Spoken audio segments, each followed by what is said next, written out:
और मैं क्रम को आगे बढ़ाती हूँ, जिनके दिशा निर्देशन में हम ऐसे कार्यक्रम कर पाते हैं। जी हाँ, मैं बात कर रही हूँ आज के कार्यक्रम की अध्यक्षा यानी हमारी प्राचार्य जी प्रोफेसर निवेदिता कुमारी जी की, कि वो भी माइक पर आए और अपनी बात आपको दे सकें। और मैं हमेशा ही उनके लिए पंक्तियाँ कहती हूँ जो मुझे बहुत पसंद है, कि तुम्हारी शख्सियत से ये सबक लेंगी नई नस्लें, और वही मंजिल पे चलता है जो अपने पांव चलता है, और मिटा देता है कोई कोई नाम तक भी खानदानों का, और किसी के नाम से मशहूर होकर गांव चलता है, तो मैम के नाम से मशहूर होकर कॉलेज चलता है। बहुत आभार मैम।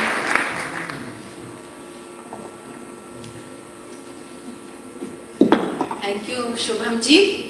मंच पर ऐसे हम सब के प्रेरणा स्रोत यंग जनरेशन के लिए एक मॉडल के रूप में उपस्थित राज्य महिला आयोग की सदस्य सक्रिय राजनेता मनीषा जी, मंच पर उपस्थित पुष्पेंद्र शर्मा जी जो मेरे बड़े भाई की तरह हैं, मार्गदर्शक रहे हैं हमारे साथ हमेशा, स्टूडेंट लाइफ से ही कभी न कभी किसी न किसी रूप से जुड़े हुए हैं। प्रिंसिपल साहब, प्रशांत सर जो मेरे गुरु के साथ साथ हमारे आइडल उस समय रहे हैं जब हम स्टूडेंट थे कि हमें ऐसा पीसीएस बनना है, ऐसा कमिश्नर हम भी बनेंगे। और गंभीर जी जिनकी एक वाक्य मुझे बहुत अपील कर गया कि मेरा नाम मेरे काम से पहचाना जाए। आप और सभागार में उपस्थित सभी वरिष्ठ मेरे साथीगण, सम्मानित शिक्षिकाएं और मेरे प्यारे बच्चों, आज के इस कार्यक्रम को आयोजित करने के दो उद्देश्य थे। हम लोग कोई भी कार्यक्रम महाविद्यालय में करते हैं आपके सम्मुख होकर, आपके मुखातिब होकर, आपकी भागीदारी के लिए, तो उसके दो उद्देश्य होते हैं। एक तो समाज के सरोकारों से जुड़कर कार्य करना, दूसरा जो यंग जनरेशन है, जो भारत का भविष्य है, जो इस महाविद्यालय का भविष्य है, जो किसी परिवार का भविष्य है, जो समाज का भविष्य है, उसको ऐसे लोगों से, उनके विचारों से रूबरू कराना कि कहीं से बच्चे के डेवलपमेंट में जो चीज सहायक हो जाए, जो उसको उसके जिम्मेदारी का भान करा दे, जो उसके व्यक्तित्व को विकास करने में सहायक हो, हम हर चीज को महाविद्यालय के प्लेटफॉर्म पर उनके लिए उपलब्ध कराएं। और ये मेरे लिए आसान किया है प्रशांत जी ने, जो इस कार्यक्रम के सह आयोजक भी हैं, और उन्होंने मेरे सामने ये रखा तो मुझे बहुत अच्छा लगा, क्योंकि पर्यावरण के संदर्भ में अभी पिछले दिनों हमने एक गोष्ठी की थी जिसमें अनिल जोशी जी उत्तराखंड से हमारे बीच आए थे विषय विशेषज्ञ के रूप में। मैंने उसी कार्यक्रम को या उसी नॉलेज को आगे बढ़ाना ज्यादा जरूरी समझा कि मैं चाहती हूँ महाविद्यालय से कम 2 वसुधा क्लब इको एम्बेसडर तैयार करें जो समाज में भी ये मैसेज दे, और महाविद्यालय के 2 इको एम्बेसडर तैयार, और ना केवल वो तैयार इसलिए हो कि थ्योरेटिकल मैसेज दें, उनकी कुछ कार्य ऐसे हो। हम ऐसे बच्चे छांट सकते हैं, हमारे बहुत बच्चे काम कर रहे हैं अनऑफिशियली, ऑफिशियली, अपने गांव में, अपने क्षेत्र में, अपने परिवार में।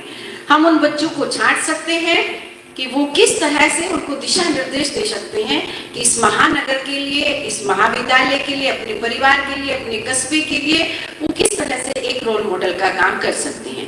आप सब जानते हैं आपके बीच की एक एनसीसी कैडेट जो उत्तर प्रदेश सरकार की G20 की एम्बेसडर रही, तुलिका रानी, आप ही की जैसी तो थी, इस कॉलेज में पढ़ती थी ना, आप ही की जैसी थी, तो आज किस मकाम पर है।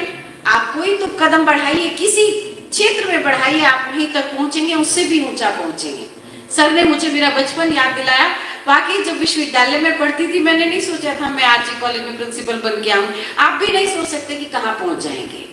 आपके लिए वो मंजिलें तैयार हो रही हैं, आप उस मंजिल पर कदम बढ़ाते चले जाइए। एवरेस्ट की ऊंची चोटी बहुत दूर नहीं है आपसे, वो जीवन की मंजिल का वो पड़ाव होगी जिस पर पहुंच करके आप न केवल समाज को बल्कि अपने व्यक्तित्व, अपने काम से अपनी पहचान बनाएंगे, अपने माता पिता का नाम रोशन करेंगे, संस्थान का नाम रोशन करेंगे।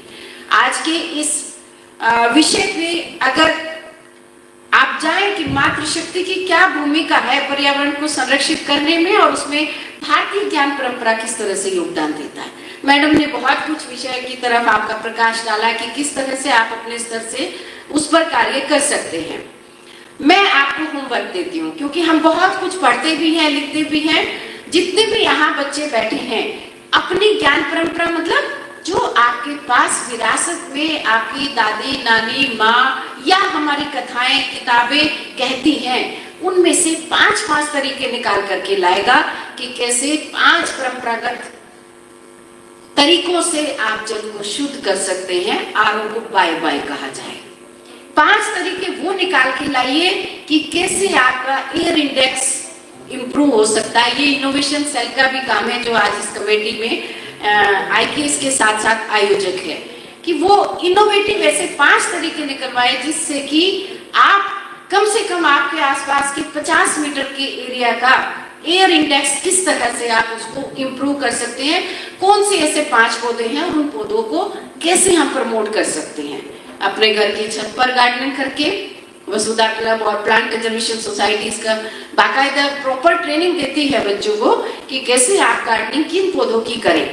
फूल पौधे जरूरी नहीं है फूल की, आप उपयोगिता के आधार पर पौधों का चयन कीजिए, जलवायु के आधार पर पौधों का, वृक्षों का चयन कीजिए कि कौन सा आपको लगाना है।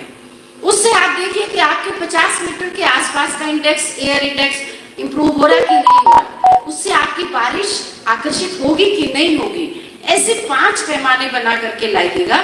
और ये मैम आज की संगोष्ठी का हमारा फीडबैक और वर्क भी रहेगा कि बच्चे इस पर काम करेंगे Vasudha eco club, plant conservation society, innovation cell के माध्यम से। इसके बाद 5 प्लांट के बाद 5 आपके जल के तरीके हो गए और 5 आपका करिएगा वो पूजा पद्धति के साधन जो आपके एनवायरनमेंट को बढ़ावा देने में, संरक्षित करने में सहायक हैं। उनको हम कैसे बच्चों को जोड़ सकते हैं उनके माध्यम से। पूजा पद्धति में किन चीजों का इस्तेमाल किया जाए, कैसे उसको उस तरह से किया जाए कि आप अपने घर में ऑल आउट मत इस्तेमाल करिए। आप कपूर के ऊपर डालिए नीम का तेल, सारे मच्छर चले जाएंगे। तो आप किस किस तरीकों से ऐसी परंपरागत नॉलेज के आधार पर न केवल पर्यावरण को संरक्षित कर सकते हैं, अपने स्वास्थ्य को भी संरक्षित कर सकते हैं। आर्टिकल 21 आपको देता है जीवन का अधिकार। आप कहते हैं ये तो सरकार का काम है इसको लागू करना, कोर्ट में जा सकते हैं, आर्टिकल 21 का हनन होता है, किसी से आपको जान का खतरा है, किसी से क्या है। लेकिन आप जानते हैं आपकी सांसों को किससे खतरा है? आपकी एयर से, आपके पानी से। तो अपने जीने का अधिकार अपने हाथ में रखिए और उसको सुरक्षित करने की जिम्मेदारी आपकी है, हमारी है। मैं याद करती हूँ कि जब मैं छोटी थी, ऐसे बहुत छोटी भी नहीं, 10वीं में रही होंगी या उसके बाद की रही होंगी, जब कभी दिल्ली जाते थे, जेएनयू में बीए में गए एडमिशन देने के लिए, तो जब गाजियाबाद का रोड था यहाँ से आंखें जलनी शुरू हो जाती थी। वो दौर भी था, आज जैसी स्थिति उससे भी बुरी थी उस समय। फिर एक मुहिम चली दिल्ली में पेड़ लगाने की, उससे स्थिति कंट्रोल में आई। आज फिर वही स्थिति है। तो ऐसे 5 कारण ढूंढिए कि आप कहाँ भागीदार बन रहे हैं और उनको कैसे आप रिमूव कर सकते हैं। सबसे पहला कारण मैं आपको एक बता देती हूँ, कोई भी बच्चा कभी भी पटाखा नहीं जलाएगा। प्रॉमिस? बड़ी ढीली आवाज में नहीं चाहिए प्रॉमिस। एनएसएस के, एनसीसी के बच्चे और जो स्काउट गाइड के बच्चे हैं, वो ये इस प्रण के साथ इन सर्विसेज में आते हैं कि आप शिक्षा के साथ साथ सामाजिक सरोकारों से जुड़ करके काम करेंगे, उतनी ही शिद्दत के साथ जितनी शिद्दत से आप अपनी पढ़ाई करते हैं। और कम से कम मोबाइल पर रील देखने का काम नहीं करेंगे, उतना समय आप पर्यावरण को संरक्षित करने में लगाएंगे। तो ये होमवर्क सब बच्चों के लिए है, इसको तीनों कमेटी लीड करेंगी। आज की संगोष्ठी इसी की सफलता इसी पर निर्भर करती है। आज के सभी मेहमानों ने हमारे महाविद्यालय में आकर हमको मार्ग निर्देशन दिया, प्रेरणा का काम करते हैं सभी जो विद्वान लोग होते हैं। और मैं समझती हूँ एक तो नई पीढ़ी जो बीए फर्स्ट ईयर का बच्चा हमारे पास इंटरव्यू के बाद आया, एक हमारे वाली पीढ़ी जो यहाँ बैठी हुई है, एक हमसे बहुत सर वाली पीढ़ी है। तो 3 पीढ़ियों का संगम, ऐसा बड़ा सुंदर दृश्य कभी कभी देखने को हमको मिलता है। और वो भी ऐसी संगोष्ठियों में जहाँ गंभीर जी ने इतने सुंदर तरीके से आपको मनोरंजक तरीके से बिना बोझिल हुए आप उनकी बातों से कितना कुछ सीख सकते हैं। और आपको सिर्फ वो बौद्धिक रूप से नहीं सीखना है। हमने तालियां बजाई, अच्छा लगा, हम हंसे भी, लेकिन उस बात का मर्म हमको जीवन में उतारना है, तब तो उसकी सार्थकता है, तब तक तो यहाँ सर के खड़े होने का कोई अर्थ है। अदरवाइज एक इवेंट है, हो गई, सब अपने अपने रास्ते, वो नहीं चाहिए। जिस समय मनीषा मैम ने आह्वान किया, आप अपनी जिम्मेदारियों के साथ खुद से भी सवाल करिए, अपने आसपास से भी सवाल करिए। कॉलेज की जिम्मेदारी मेरे ऊपर है तो मुझसे सवाल करिए, टीचर के ऊपर जो जिम्मेदारी है टीचर से सवाल करिए, पेरेंट्स से सवाल करिए, लेकिन खुद से भी सवाल करिए। सबसे पहले खुद से सवाल करना सीखिए, तब तो दूसरों से कर पाएंगे। ये मेरी अपने बच्चों से अपेक्षा है।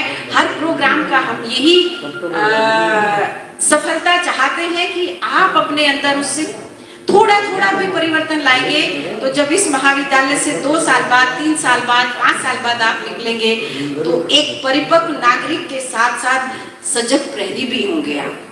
ना केवल अपने परिवार, देश, समाज, सब तरह से आप सजग होंगे। और मैं चाहूंगी कि सर ने बताया कि हम में से जो लोग धनाढ्य होते हैं इस देश में से पॉलिटिशियंस हैं, जिनके 99% बच्चे बाहर सेटल हो जाते हैं या बाहर ही एजुकेशन पाते हैं। लेकिन मुझे गर्व है, मैं MBA करके आई अमेरिका से, और जिस देश की सेवा करने के लिए उन्हें प्रण लिया। और हम जैसे आप लोग यहीं रहने वाले हैं, हम विदेश नहीं जाने वाले। आप भी विदेश में जाने की मतलब ये नहीं कि काबिलियत नहीं है, लेकिन बहुत सारे ऐसे फैक्टर होते हैं कि आपको इसी मिट्टी में जन्म लिया, इसी में मरना है, तो इसी मिट्टी को संरक्षित भी करना है। आपको पूरा वहां जाकर के नहीं वो पानी आप पी सकते, तो अपने पानी को ही तो शुद्ध करना पड़ेगा ना। फिर यूरोप को और उसके थोड़ी हमें अपनी परंपरागत नॉलेज से ही तो उस चीज को आगे ले जाना पड़ेगा ना। यही सच्चाई है। और हम जितनी जल्दी रियल वर्ल्ड से बाहर आके इस रियल वर्ल्ड में जी दें, तो आपके ऊपर बच्चों बड़ी जिम्मेदारी है।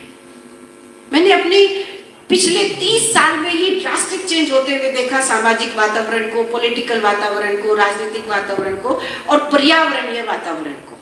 बहुत ड्रास्टिक चेंज देखा है मैंने। और मुझे लगता है हम दोषी हैं आपके, कि हम आपसे ये अपेक्षा कर रहे हैं कि आप इसमें आगे आइए, इस मिशन में आगे आइए, इन सामाजिक सरोकारों से आगे आइए। लेकिन ये मेरा वादा है कि अगर आप मेरे कहने से चलेंगे या मेरे को वचन देंगे, तो कम से कम इतना तो हम कर ही जाएंगे हमारी पीढ़ी, कि आपके आगे आने वाली पीढ़ी को कम से कम प्राकृतिक अभावों का सामना करना पड़े। पानी के लिए एक एक बाल्टी संरक्षित करने का समय बहुत जल्दी आने वाला है। आप समझिए, मेरठ जोन डेंजर जोन में आ चुका है, भूकंप की दृष्टि से डेंजर जोन में है। उन सब चीजों को छोटे छोटे स्तर से हम कैसे कर सकते हैं, यही सारा होमवर्क मैंने जो आपको 3 पॉइंट पर दिया। और मुझे 1 हफ्ते में आप सब लोग अपना, जो बच्चे रिसर्च प्रोजेक्ट के हैं, BA फाइनल के हैं, MA के हैं, कोशिश करिए कि इन सामाजिक सरोकारों से जुड़े टॉपिक्स पर लेकर आप कुछ नया निकाल करके लाएं। Thank you so much. जय हिंद, जय भारत।